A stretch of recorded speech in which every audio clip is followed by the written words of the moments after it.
Jika kita mendengar kata cyberbullying, mungkin sudah tidak asing lagi ya, apalagi di era digital saat ini. Nah, cyberbullying atau perundingan atau intimidasi di dunia maya yang diartikan sebagai segala bentuk kekerasan yang dialami oleh anak atau remaja dan dilakukan oleh teman seusia mereka nih. Nah, biasanya kegiatan ini dilakukan melalui dunia maya atau internet.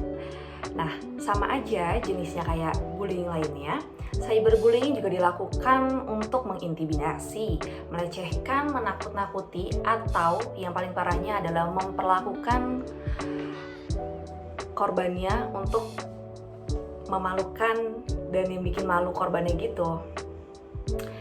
Nah, selain itu, bentuk dari cyberbullying juga beragam. Umumnya nih yang sering ditemui adalah seperti salah satu contohnya nih, menyebarkan berita bohong atau fitnah mengenai korban. Nah, sekarang banyak banget juga kan di dunia maya yang sering banget nih menyebarkan berita bohong atau fitnah kepada korban yang ingin dituju. Kemudian memposting foto atau video korban yang memalukan, mengirimkan pesan dengan kata-kata kasar kepada korban, mengirimkan pesan ancaman kepada korban, dan yang terakhir, mengirim pesan kebencian kepada orang lain atas nama korban. Nah, jika kita lihat kasusnya nih, salah satu contoh kasus sebenarnya banyak banget cyberbullying yang sudah terjadi di Indonesia, ya kan? Hampir setiap hari ada terus pelaporan terkait cyberbullying. Nah, kalau kita pernah tarik ke belakang nih, kita pernah ingat, kita tarik ke tahun 2019, itu sempat ada kasus di dunia artis, yaitu Bertrand Peto yang kita ketahui. Bertrand Peto merupakan anak dari Ruben Onsu.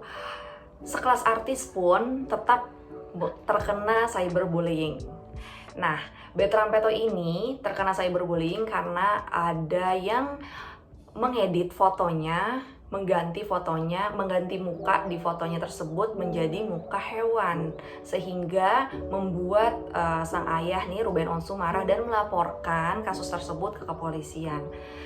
Nah, masih banyak kasus yang lebih parah lagi, yang lebih merusak mental dari cyberbullying ini ya. Nah, seperti apa sih parahnya cyberbullying? Kenapa sih cyberbullying itu separah itu, semenakutkan itu? Karena cyberbullying tidak memandang usia atau umur. Nah, perundungan sendiri dapat dialami oleh anak-anak maupun orang dewasa.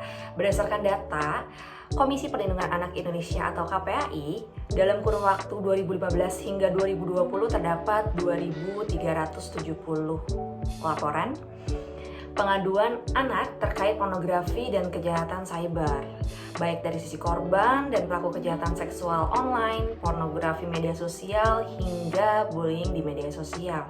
Sedangkan nih, menurut hasil survei Polling Indonesia bersama Asosiasi Penyelenggara Jasa Internet Indonesia atau APJI, dikutip dari kompas.com, sebanyak 49% warganet nih pernah mengalami bullying di media sosial.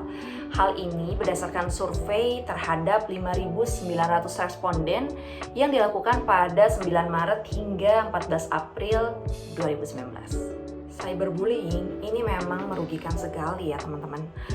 Karena perilaku dari cyberbullying ini juga dapat membawa berbagai dampak negatif bagi para korbannya. Nah, baik dari dampak secara emosional, dampak bagi kesehatan mental, hingga dampak pada kesehatan fisik, karena berpengaruh itu. Nah, dampak emosional sendiri seperti merasa malu, khawatir, bahkan terhina, hingga merasa harus membalas dendam kepada para pelaku cyberbullying. Sangat merugikan, bukan? Nah, kemudian dari sisi kesehatan mental, korban lama-kelamaan akan mulai kehilangan kepercayaan diri dan harga dirinya.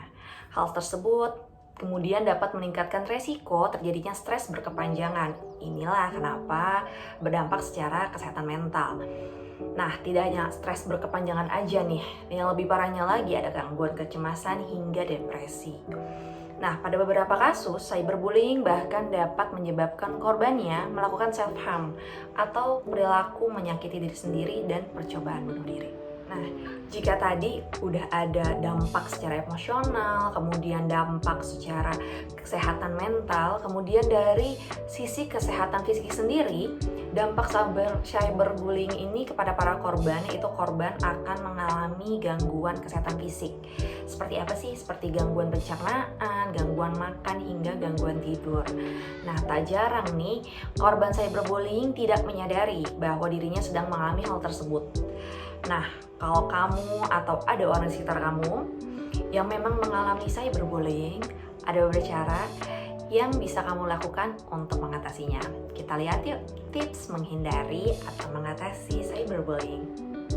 Oke, di sini ada tips untuk menghindari cyberbullying atau mengatasi cyberbullying. Yang pertama, ceritakan mengenai cyberbullying yang kamu alami kepada orang yang kamu percayai, seperti sahabat, keluarga, atau mungkin orang-orang terdekat sekitar kamu, supaya kamu nggak ngerasa sendirian dan mungkin kamu bisa dapat solusi dari mereka, baiknya seperti apa untuk menghadapi cyberbullying tersebut.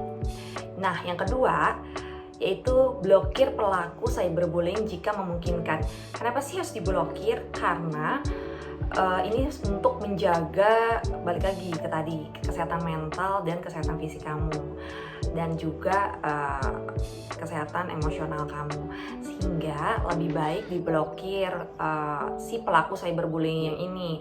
Bisa mungkin blokir sosmednya, apapun yang memang dia bisa menuju ke kamu, seperti itu. Nah, yang ketiga, hindari merespon cyberbullying yang kamu dapatkan. Jadi kalau memang kalian mendapatkan cyberbullying di media sosial atau di dunia maya gitu ya, itu lebih baik dicuekin aja dan jangan ditanggepin, seperti itu. Nah, yang keempat, hindari meneruskan pesan kebencian kepada orang lain.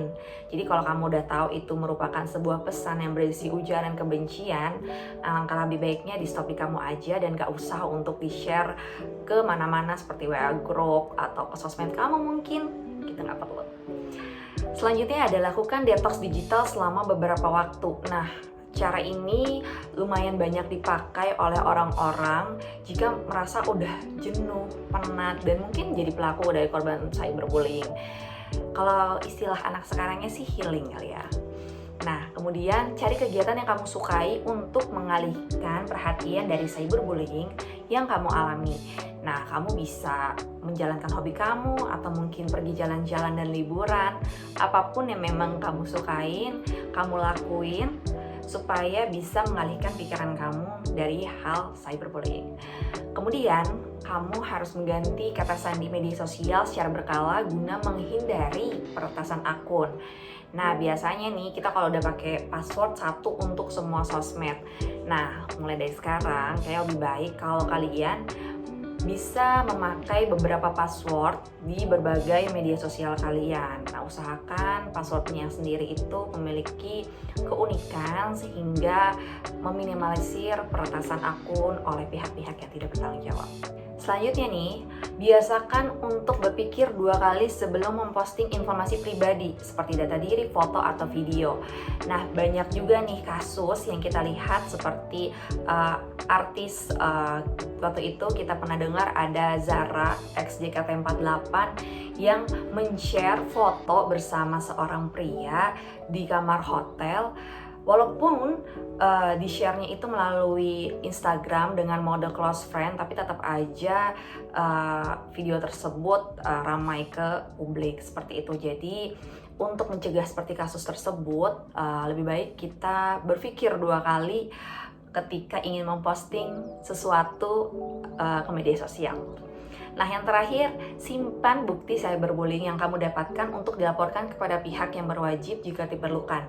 Jadi kalau kalian ngerasa dilecehkan, direndahkan, atau menjadi korban dari cyberbullying, itu kalau bisa kalian simpan buktinya supaya kalian punya alat bukti ketika kalian datang ke pihak berwajib dan itu bisa diproses secara hukum, seperti itu. Yuk kita belajar lagi literasi digital di media sosial supaya bisa jadi insan yang lebih bijak dalam menggunakan media sosial. Terima kasih.